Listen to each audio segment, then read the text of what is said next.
My girlfriend left me for a better man her family proudly chose. Everyone smiled. Everyone approved.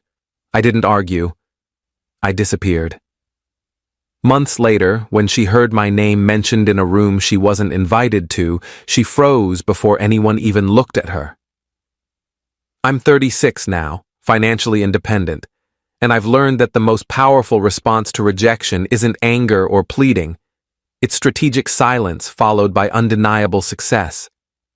I met her when I was 29. She was 26, came from old money, the kind where family names open doors before you even knock. I was working as a freelance consultant, building my own practice from scratch, making decent money, but nothing that would impress her social circle. We met at a gallery opening through a mutual acquaintance. She approached me first, actually. Said she liked that I was looking at the art instead of working the room. The first 18 months were everything you'd want. She was intelligent, had her own opinions, seemed genuinely uninterested in her family's wealth. We'd spend Saturdays at farmers markets, hiking trails, dive bars with live music. She never made me feel inadequate. When I met her family around month 8, I knew I was being evaluated, but I thought I'd passed when her father shook my hand and said I seemed grounded. Turned out, grounded was code for limited potential. Her family owned commercial real estate across 3 states. Her father had inherited a portfolio and tripled it. Her mother came from similar wealth, spent her time on non-profit boards and society committees. Her older sister had married a venture capitalist. Her younger brother was being groomed to take over the family business. Then there was me, self-employed consultant with clients but no firm, good income but no generational wealth, college educated but from a state school, not the private institutions they all attended. My parents were both teachers, comfortable middle class, proud of their work, but nobody who'd make it into their social register. The first year, they tolerated me.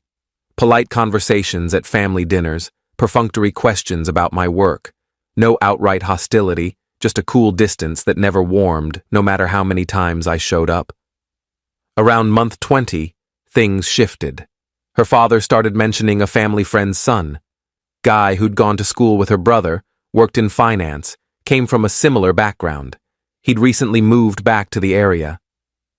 You should reconnect with him, her father would say at dinners. He's doing very well for himself, managing a fund now.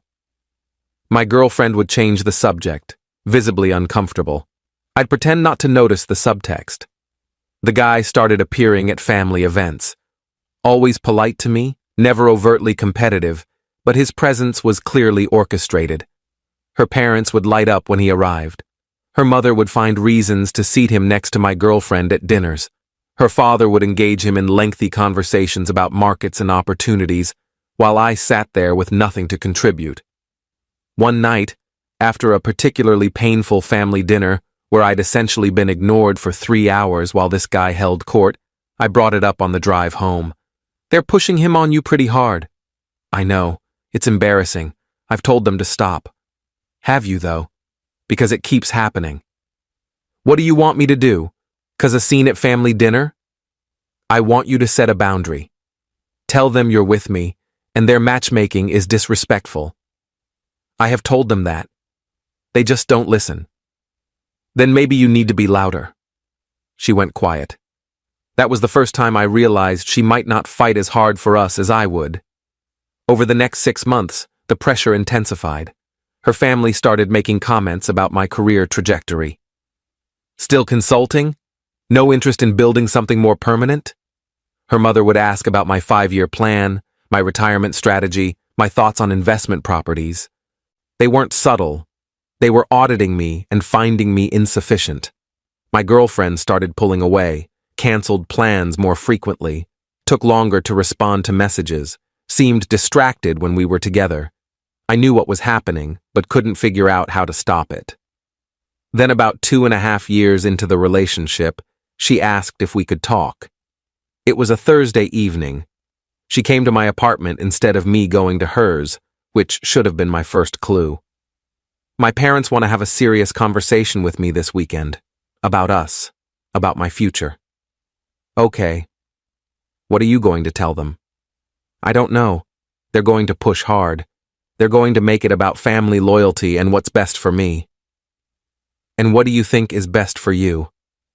She didn't answer right away. Just looked at her hands, twisting her ring. Not an engagement ring, just something I'd given her for her birthday. I love you, she finally said, but I also love my family. And they've made it clear that continuing with you means problems with them. What kind of problems? They've threatened to restructure things, cut me out of certain trusts, reduce my role in family decisions. Basically make it clear that choosing you means choosing against them. I felt something cold settle in my chest. So they're blackmailing you. That's a harsh word, but accurate. They think they're protecting me. They think you're not stable enough, that you don't have the foundation to build the kind of life they want for me. The kind of life they want, not the kind you want. I don't know what I want anymore. I'm exhausted. I've been fighting them for months and it's not getting better. Every family event is a battle. Every conversation turns into a judgment of you, of us, of my choices. So you're giving up. I'm being realistic. I can't cut my family out of my life. They're everything I've ever known. And maybe they have a point. Maybe we're not compatible long term. I should have argued, should have fought harder. But in that moment, I just felt tired. If you're looking for permission to leave, you have it. I'm not going to beg you to choose me over your family. That's it? You're not going to fight for us? What's the point? You've already decided. You're just here to make it official. She started crying. Told me I was being cold, that she'd hoped I'd give her a reason to stand up to them, that she needed me to fight harder. I've been fighting, I said quietly. I've been showing up, being respectful, trying to prove I'm worthy, and none of it mattered. They decided I wasn't good enough 2 years ago. Nothing I do will change that. And if you need them to approve of me before you can commit to me, then we were never going to work. She left that night, texted me 2 days later that she'd talked to her family and decided to give the finance guy a chance. That it wasn't about choosing money over love. It was about choosing a life where she didn't have to fight her family every day. I didn't respond, just blocked her number and started planning my exit. Update 1. The first month after the breakup was mechanical. I went through the motions of my daily routine while planning something bigger.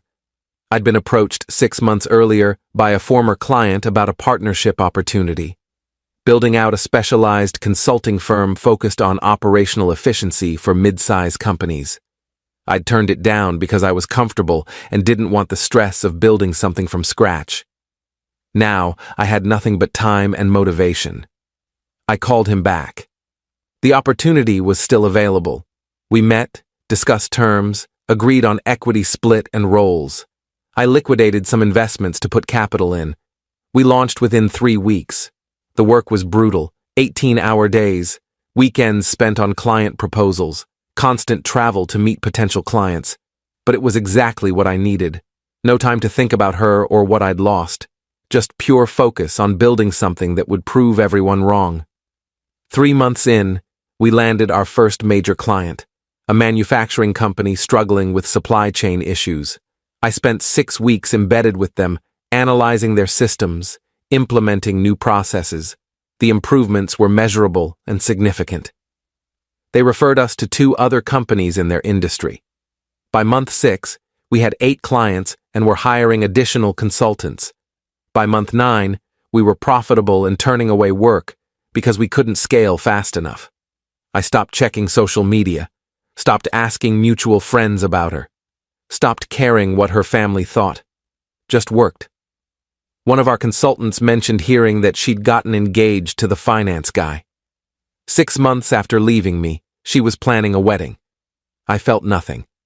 Just nodded and went back to reviewing a client proposal. Update 2. About 10 months after the breakup, we got approached by a private equity firm. They'd been tracking our growth, liked our model, wanted to discuss acquisition or investment. We met with them. They made an offer that would mean serious money, not generational wealth, but enough to change my life completely. My partner wanted to take it. I wanted to hold out, keep building. We compromised on an investment deal instead of acquisition. They got 30% equity, we kept control, and I got enough liquidity to never worry about money again. The deal closed right around the 1-year mark from the breakup. My parents cried when I told them the numbers. My dad, who'd taught high school history for 35 years, just kept shaking his head and saying he was proud of me. I bought a house. Nothing ostentatious, but nice. Good neighborhood, space for a home office, garage for the car I'd always wanted. I wasn't showing off, just finally living comfortably without stress. Around month 14, I got invited to speak at an industry conference.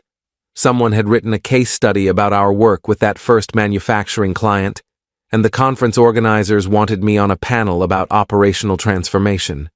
The conference was in the same city where I'd lived with her, where her family was based. I almost declined, but my partner convinced me it was good exposure for the firm. I prepared my remarks, flew in 2 days early. The panel went better than expected. Afterward, several people approached me with questions, business cards, potential opportunities. I was in the middle of a conversation when someone called my name. It was an old acquaintance, someone I'd met through her, actually. Guy who'd been friendly enough but had clearly sided with her after the split. "I didn't know you'd be speaking here. How are you? What are you doing now?" I gave him the brief version. The firm, the growth, the PE investment. His expression changed as I talked, from casual interest to genuine surprise to something like respect. "That's incredible. I had no idea you were doing so well." "Not something I've been advertising." "Are you around tonight? There's a reception. You should come. Network with people." I hesitated, but agreed. The reception was at a hotel downtown. Industry people mixed with local business leaders.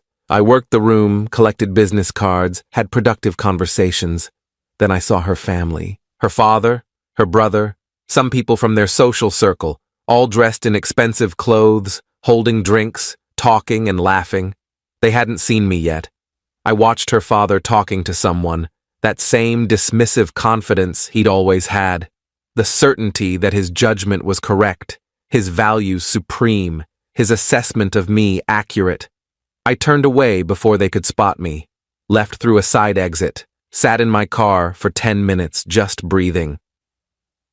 Update 3. I flew home the next morning, thought that was the end of it. But a week later, my partner forwarded me an email. Someone from that reception had recommended us for a major project. Regional Manufacturing Consortium needed a complete operational overhaul, budget in 7 figures.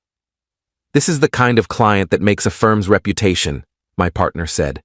"But it's based in your ex's city. You okay with that?" I thought about it. Thought about seeing her family again, potentially running into her, all the old wounds. Then I thought about the opportunity, the challenge, the validation. "I'm okay with it. Let's pursue it." We put together a proposal, flew back for presentations, won the contract. I was going to be spending significant time in that city over the next year.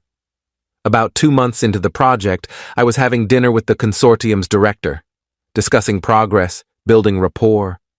He mentioned he was on the board of a local business organization that her father was also part of. "Small world," I said neutrally. "You know him?" "We've met. Long time ago." He's stepped back from active involvement lately. Family issues, I heard. His daughter's marriage is apparently not going well. I didn't ask for details, just made a non-committal sound and changed the subject. But it stayed with me. Not with satisfaction or vindication, just with a kind of distant curiosity. 2 weeks later, I was at a business lunch, networking event for local executives. I walked in, scanned the room, and froze. She was there, across the room, talking to someone. She looked different, thinner, tired. Her clothes were expensive, but she wore them like armor, not comfort. I started to leave, but the host saw me and called me over to his group, right near where she was standing. I couldn't avoid it without being obvious. So I walked over, joined the conversation, and pretended not to notice her 6 feet away. The host introduced me to his group, mentioned my firm, the Consortium Project. Someone asked questions about our growth strategy. I answered professionally, aware of her on the periphery of my vision. Then someone in her group mentioned looking for operational consulting. The host immediately jumped in. You should talk to him. His firm is doing incredible work. Very impressive growth trajectory. He gestured to me. Her group turned. She turned. Our eyes met for the first time in almost 2 years. Her face went completely pale. She opened her mouth, closed it, just stared. Someone in her group asked me a question. I answered it, professional and detached, gave them my card, continued the conversation like she wasn't there. She excused herself after about 2 minutes. I watched her walk away, saw her hands shaking slightly as she set down her drink. The host leaned in. Was that awkward? You two know each other? Used to. Long time ago. Ah. Well, her husband works in finance. Apparently doing quite well, though I heard they're having issues. None of my business. Of course not. But between us, her family had very specific expectations for that marriage, created pressure that might not have been sustainable. I nodded, extracted myself from the conversation, and left shortly after. Update 4, I didn't hear from her directly, but I started hearing through the network that she'd been asking about me, asking mutual acquaintances what I was doing, how I was, if I was seeing anyone. One friend called me directly. She wants your number, said she'd like to talk. What should I tell her? Tell her nothing. Don't give her my number. She seems really insistent, said she needs closure or something. She got her closure 2 years ago when she chose her family over me. I'm not interested in revisiting that. The friend agreed and dropped it. But she kept trying. Showed up at another business event where she knew I'd be. Positioned herself near me, clearly hoping for interaction. I avoided her, stayed on the opposite side of the room, left early. Then about 4 months into the Consortium project, my partner got a call. Someone wanted to hire us for a family business consultation. When he looked into it, it was her family's real estate company. This feels like a setup, he said. The timing is too convenient. It probably is. What's the scope? Operational review of their property management systems. Good money, but given the history, turn it down, politely. Say we're at capacity with current projects. He did. We got a follow-up call from her father directly. My partner took it, listened to him try to sweeten the deal, then firmly declined, citing conflicts of interest. He wasn't happy, my partner told me. Tried to insist it was purely professional. When I held firm, he asked if your personal feelings were affecting business decisions. What did you say? That we don't take on clients where prior personal relationships could complicate the work. He hung up pretty quickly after that. About a week later, I got an email from her. Not to my personal address. She didn't have that. To my work email, which was public on our website. I know you don't want to hear from me. I understand why. But I need you to know that leaving you was the biggest mistake of my life. I've spent 2 years in a marriage that looks perfect from the outside and is empty inside. I chose security over happiness, and I regret it every single day. I don't expect forgiveness. I don't expect a second chance. I just needed you to know that you were right about everything, and I was wrong about what mattered. I read it 3 times, felt a complicated mix of vindication and sadness and nothing at all. Then I deleted it and didn't respond. Update 5. She tried twice more to reach out, once through another mutual friend who I told firmly to stop passing messages. Once by showing up at a coffee shop near my hotel when I was in town for the Consortium project. I saw her come in, saw her spot me, got up and left before she could approach. She sent one final email after that. I get it. You've moved on. You've built everything I was too scared to believe in. I just wanted you to know that watching you succeed has been harder than losing you. Not because I begrudge your success, but because I finally understand what I gave up. I hope you're happy. You deserve it more than anyone." This time I responded. One line. "I hope you find whatever you're looking for, but you won't find it looking backward." Then I blocked her email address. The consortium project wrapped up successfully. We got 3 more referrals from it. My firm's reputation in that region solidified. We started getting approached for larger, more complex projects. About 6 months after that last email, I heard through the network that she'd filed for divorce, that her family was horrified, that the finance guy's family was threatening legal action over a prenup dispute. I felt nothing, just a distant acknowledgement that she was finally learning to stand up for herself, even if it was years too late and with the wrong person. My partner asked if I wanted to avoid that city for future projects given the history. No. Why would I? She's not relevant to my work or my life. If I see her at an event, I'll be polite and professional and move on. But I'm not going to limit my business because my ex-girlfriend lives somewhere. Fair enough. You seem like you've really moved past it. I have. The person I was when I was with her, who needed her family's approval, who thought I had to prove my worth to people who'd already decided I wasn't enough, that person doesn't exist anymore. I proved my worth to myself. That's all that matters. Final update.